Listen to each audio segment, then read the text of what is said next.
right, so what is STEM? STEM is an area where you, as a student, take control.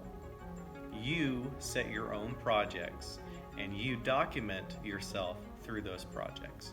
So, what pre K and kindergarten, what primary ages STEM looks like is that we all have the same engagement. So, we're all putting together connects, but how this group puts together the connects is different than this group, which is different from this group. And that's a good thing because we can look over each other and go, that's a good idea. Or we can look over and go, that didn't work. How can I do that differently?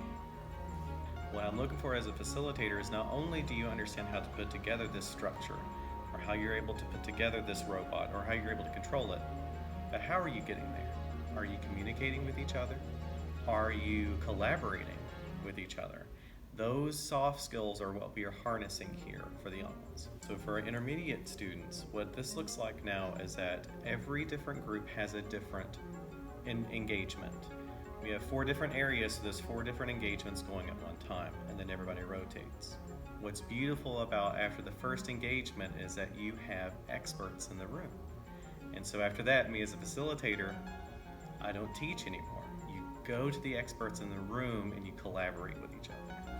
Is that I'm looking for a solid foundation in the science, in the technology, in the engineering, and the mathematics, and the ministry. But what I'm also looking for is how did you get there? Did you collaborate? Did you communicate? Were you able to write down what you did and journal how you got there? All of that all wrapped into one nice box. Middle school STEM looks very different than any other age group. Because at this point, we blur the lines between the engagements. It's no longer that you're doing just electricity, but instead, maybe you're learning how electricity behaves when you're using a drone. Or maybe you're using a drone to do a survey to figure out where is the best place to place a photoelectric panel. The end goal for STEM, for middle school, is that you have these huge overlapping projects. And the final thing that you do is that you leave something behind for the next middle schooler. So what the first project I have everybody do is I have them open up last year's projects, and then they grow and they learn from the previous middle school students. We have a number of items in this wonderful STEM lab that the Lord has provided for us. We start at our youngest in kindergarten with programming robots. That may seem crazy. But we actually start in kindergarten where they are taking color codes and they tell a robot where to go. We also have a 3D printer.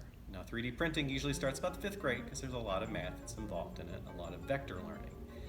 But I try to get them started as soon as possible using that. We have everything from Connects to Fisher Technics and Legos to learn how to build structures and design them.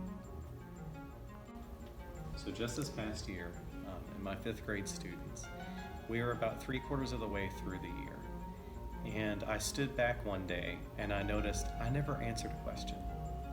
They were all getting up to each other and asking each other questions, and they were answering them. They had become the experts. It's a strange feeling as a teacher, as a veteran teacher. I've been around for a long time. And it's a strange feeling to actually step into just the facilitator role and just make sure that they're doing what they're supposed to be doing, and they were on it. That's exactly what we look for in the STEM Lab, is that they become the experts. They become the person who's going to answer those questions, and they learn better when they do that.